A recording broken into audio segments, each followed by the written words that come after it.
Without calculator, I get your back. Don't worry again. You can solve this without calculator. Now we are asked to evaluate the square root of 103. Is that possible without calculator?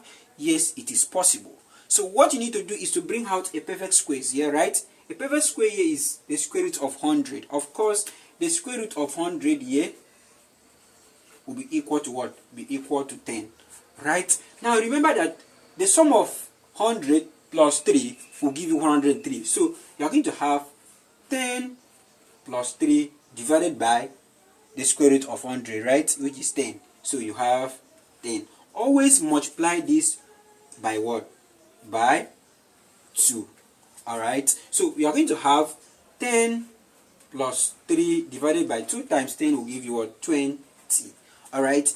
Now you're going to have 10 plus, now 3 divided 2 is 1.5. You are going to ignore this 0 first. So this one becomes 1.5 because 3 divided 2 is 1.5. So let's work with this 0. So you are going to move this decimal to the back side and fix your point. So this one becomes, you fix your point. So this one becomes 10 plus 0.15.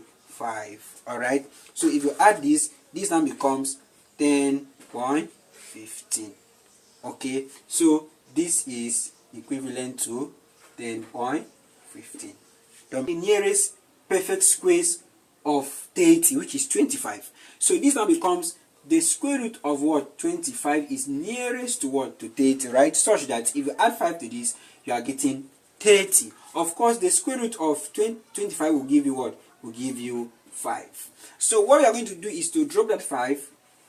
You add it to what?